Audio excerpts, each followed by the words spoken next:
Welcome to academic mentor channel. Hello everyone, मैं हूं मनोज कुमार और मैं लेकर आया हूं ट्रीटी ऑफ सगौली। दोस्तों, ये काफ़ी बर्निंग टॉपिक है क्योंकि अभी रिसेंटली इंडिया और नेपाल के बीच में एक डिस्प्यूट आया है, खासकर बॉर्डर डिस्प्यूट जो कि काला पानी रिवर को लेकर है। काला पानी रीजन का जो काला पानी रिवर के आसपास का रीजन है उसको लेकर, जो कि नेपाल क्लेम करता है उसका रीजन है। दोस्तों, वो जो नेपाल क्लेम करता है वो बैक करता है इस क्लेम को बाय ट्रीटी ऑफ सगौली, जो कि किसके बीच में हुआ था? ब्रिटिश ईस्ट इंडिया कंपनी और नेपाल किंगडम जो उस समय का था उनके बीच में होता था। आइए आज देखते हैं इसके बारे में, मैं आपको डिटेल इन्फॉर्मेशन दूंगा। तो दोस्तों, ये क्या था? ये इस्टेब्लिश हुआ था किसके बीच में? ये एक बाउंड्री थी, नेपाल की बाउंड्री को इस्टेब्लिश किया गया था इस ट्रीटी के अंतर्गत। कब ये हुआ था? इसको ये ट्रीटी साइन हुई थी 2 दिसंबर 1815 को, और इसको रेटिफाई किया था 4 मार्च 1816। दोस्तों, एक साल बाद इसको रेटिफाई किया गया था और ईस्ट इंडिया कंपनी और किंग ऑफ नेपाल के बीच में हुआ था। किसके बाद? ये एंग्लो नेपलीज़ वॉर। दोस्तों, ये करीब बहुत ही बड़ी वॉर लड़ी गई थी, 2 साल तक वॉर लड़ते रहे। उसके बाद जब ये वॉर एंड हुआ तब इसको रेटिफाई किया गया, और वॉर के बीच में ही 1815 को, दिसंबर 1815 में इस पर साइन भी हुआ था। दोस्तों, उसके बाद ये अच्छा, कोई भी कारण होता है, कोई भी ट्रीटी साइन होता है उससे पहले कन्फ्लिक्ट होता है, और कन्फ्लिक्ट का कोई ना कोई रीज़न ज़रूर होता है। तो दोस्तों, सबसे जो मेन रीज़न है इस कन्फ्लिक्ट का, वो है यूनिफिकेशन ऑफ नेपाल। जो यूनिफिकेशन ऑफ नेपाल क्या हुआ था? वहाँ के एक राजा थे, वहाँ के राजा थे, तो उन्होंने क्या किया? तो वो जो कि शाह डायनेस्टी के थे। जो शाह डायनेस्टी से पहले क्या था, नेपाल एक बहुत ही जो काठमांडू वाला रीजन था, सिर्फ उतना ही जाना जाता था, जिसको हम नेपाल मंडल नाम से भी नेपाल मंडल नाम से भी जाना जाता था। फिर क्या हुआ? तो वहाँ के जो राजा थे उन्होंने मिड 18 में वहाँ के जो स्मॉल स्मॉल किंगडम्स थे उनको जीतना शुरू किया, और वो जो किंग थे वो कौन थे? पृथ्वी नारायण शाह थे। और इन्होंने क्या किया? अपना जो कैपिटल था वो गोरखा से मूव करके कहाँ मूव कर दिया? काठमांडू को मूव कर दिया। तो इन्होंने अपनी कैपिटल मूव की, और इन्होंने न्यूली क्रिएटेड एम्पायर, एक मतलब नया एम्पायर बनाया जिसका नाम दिया इन्होंने नेपाल। गोरखा क्या था? गोरखा एक बहुत ही छोटा सा किंगडम था, हिली किंगडम, पहाड़ी पहाड़ी किंगडम था, जिसके पास पैसा बहुत ही कम था। और पृथ्वी नारायण शाह जब किंग बने, कब बने ये? 25 Chaitra 1799 BS। BS stand for Vikram Samvat. दोस्तों, ये हिंदी कैलेंडर के अकॉर्डिंग डेट दी हुई है। He started unification of Nepal. तो जब इनका क्या, जब ये किंग बने नारायण शाह, पृथ्वी नारायण शाह, जो कि 25 चैत्र 1799 विक्रम संवत है, इन्होंने यूनिफिकेशन ऑफ नेपाल शुरू कर दिया। इन्होंने कंपेन करना शुरू किया। पहले सबसे पहला इन्होंने कंपेन किया नवाकोट पर। सबसे पहले अटैक किसके पे किया? नवाकोट पे, और उसको अपने अंडर में ले लिया। दोस्तों, ये देखिए एक मैप है यहाँ पर, आप इसको देख लीजिए। ये रहा एम्पायर ऑफ गोरखास, जिसको आप इजीली देख सकते हैं, ये वाला रीजन। ये जो वाइट वाला पोर्शन है, सिर्फ ये इतना ही दोस्तों नेपाल हुआ करता था। ये रहा गोरखा, और ये रहा काठमांडू। तो जब इन्होंने गोरखा से अपनी यहाँ शिफ्ट कर दी काठमांडू, और ये नवाकोट सबसे पहले इन्होंने क्या किया था? नवाकोट को सबसे पहले इन्होंने कंक्योर किया था। और दोस्तों, ये इसको मार्क करके रखिए, ये मकवनपुर, इसकी बहुत इंपॉर्टेंस है इस पोजीशन की। अभी आगे चल के आपको बताऊंगा इसकी क्या इंपॉर्टेंस है। तो यहाँ तक तो दोस्तों ये रहा क्लियर। तो ये रहा मैप उसका, गोरखा एम्पायर का। और दोस्तों, ये चीज़ और ध्यान दीजिएगा, ये जो मैप है हमारा, जो नेपाल टेरिटरी थी आफ्टर कनक्योर, जब इन्होंने पूरा कनक्योर कर लिया, तो ये कहाँ से कहाँ तक फैले? यहाँ सिक्किम से लेकर दोस्तों, सिक्किम से, जो हमारा सिक्किम है, जो कि आजकल इंडिया का पार्ट है, सिक्किम से लेकर इधर ये गढ़वाल, कुमाऊँ जो और देहरादून, यहाँ तक का पूरा टेरिटरी इन्होंने ले लिया। मेन रीज़न, जब ये देहरादून वाली टेरिटरी उन्होंने ली, तभी इनका कन्फ्लिक्ट ब्रिटिशर्स के साथ हुआ, क्योंकि जो इंडिया था उस समय 18th सेंचुरी में, इंडिया इनडायरेक्टली किसके कंट्रोल में था? हालांकि हमारे पास नवाब थे, बट वो क्या थे? वो पपेट थे किसके? ब्रिटिशर्स के। तो पूरा control British east India company के पास था। और ये जो दोस्तों एक रूट था यहाँ पर, वो तिब्बत को जाता था, वो ट्रेड रूट भी नाम से आना है, जैसे जिसको आज हम लेपू लेक कहते हैं। वो जो रूट है, जो जिसका अभी उद्घाटन किया हमारे डिफेंस मिनिस्टर ने, तो वो एक ट्रेड रूट हुआ करता था जो कैलाश मानसरोवर को जाता है। तो तिब्बत और उत्तराखंड के बीच में क्या होता था? ट्रेड होता था उसी रूट के थ्रू।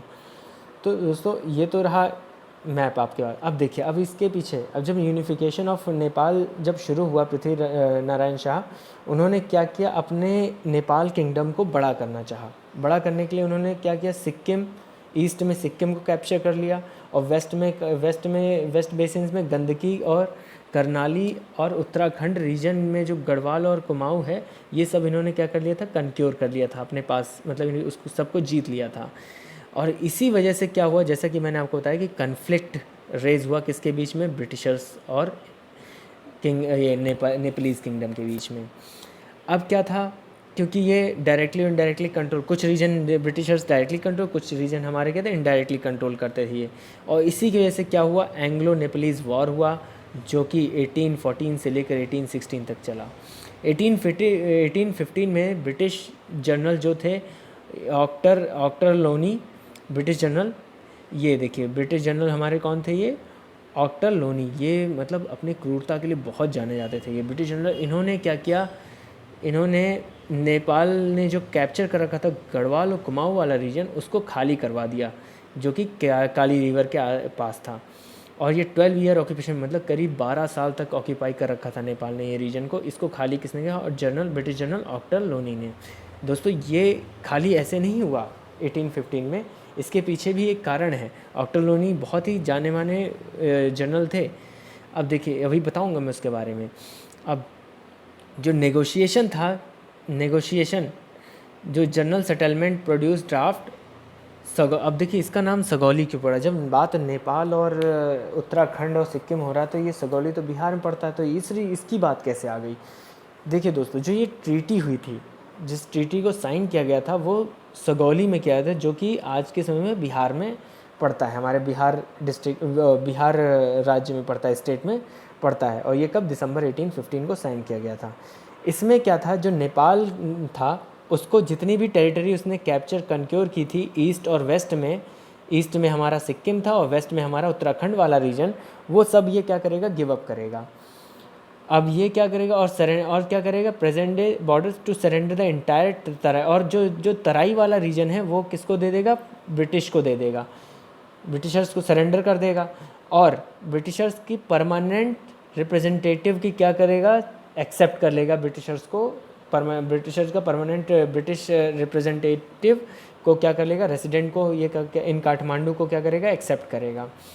अब क्या हुआ, अब नेपालीज़ गवर्नमेंट इनिशियली क्या किया, इसको टरकाया, बोला नहीं जी हम नहीं मानेंगे, मतलब नानों को, क्योंकि भाई कोई भी नहीं चाहता कि कोई किसी का गुलाम रहे, हर कोई अपना सोवरेन कंट्री चाहता है। तो नेपाल का भी यही उस वक्त डिमांड था, तो इन्होंने भी यही सोचा कि इसको थोड़ा सा टरकाया, इन्होंने ना नुकुर किया। बट जो ये जनरल थे ऑक्टर लोनी, ये बहुत ही, मतलब कहा जाए तो एक पॉलिसी इनकी बहुत तगड़ी थी, ये किसी भी चीज़ को मनवा लेते, बहुत क्रूर थे ये। तो इन्होंने क्या किया, ऐसे मान नहीं रहे थे, टरका रहे थे, तो इन्होंने क्या किया, मार्च 1816 में तो रेटिफाई हो गया, बट इसके पीछे एक कारण था। अभी मैंने आपको मैप में दिखाया था मकवानपुर, जो कि काठमांडू से बहुत ही नज़दीक था, ठीक है। तो मकवानपुर, अभी आपको मैप दिखा देता हूँ वापस से, मेरे ख्याल से वहाँ से ज़्यादा क्लियर होगा। अब ये देखिए यहाँ पे आप देखिए, ये रहा हमारा मकवानपुर, ये रहा मकवानपुर, और ये रहा काठमांडू, जो कि बहुत ही नज़दीक है, मैप में भी दिखाई दे रहा है। ये अप्रॉक्स 30 माइल्स है, 30 माइल्स दूर है एक दूसरे से। तो ये मकवानपुर पे जो ब्रिटिश जनरल थे, उन्होंने क्या कर लिया था, इसको कैप्चर कर लिया था और प्रेशराइज़ किया था कि आप इसको इवैक्यूएट, अपनी ट्रीटी को रेटिफाई करने के लिए उनको फोर्स किया, इसके थ्रू प्रेशराइज़ करके। उसके बाद जो कि फिर मार्च 1816 में क्या हुआ, उसको रेटिफाई कर दिया गया। अब देखिए, ये तो रही हिस्ट्री की बात, सुगौली जो ट्रीटी हुई थी, जो कि ब्रिटिशर्स, ईस्ट इंडिया कंपनी और नेपालीज़ किंगडम के बीच हुई थी। अभी जो रिसेंटली डिस्प्यूट है वो है इंडिया और नेपाल के बीच में, जो कि है सबसे मेजर डिस्प्यूट है, वो काला पानी टेरिटरी को लेकर है। रिसेंटली, अभी प्रेजेंटली क्या है, जो काला पानी टेरिटरी है वो इंडियन एडमिनिस्ट्रेशन के अंडर आता है, और ये पार्ट है किसका, पिथौरागढ़ डिस्ट्रिक्ट का, जो कि उत्तराखंड स्टेट में पड़ता है। और इसके बीच में क्या है, और क्या है, नेपाल जो क्लेम करता है कि यही रीजन, जो काला पानी वाली रीजन है, वो धारचूला डिस्ट्रिक्ट का पार्ट है, उसका, जो नेपाल का जो सुदूर पश्चिम प्रदेश है, किसका, नेपाल का। और इन्होंने बोला कि जो जो इसकी बाउंड्री है वो काला पानी रिवर फॉर्म करती, मतलब काला पानी रिवर का जो ईस्टर्न पार्ट है वो नेपाल का है और वेस्टर्न पार्ट किसका है, इंडिया का है। और ये जो हेड वाटर और one of the head waters of Kali river in the Himalaya, ये इसकी हाइट है 36,000 से लेके 5,200 मीटर तक।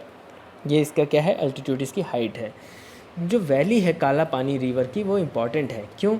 जो यहाँ पे एक लिपू लेक पास है इसके टॉप पर, वो क्या करता है, वो इंडिया का कैलाश मानसरोवर जाने का एक रास्ता बनाता है।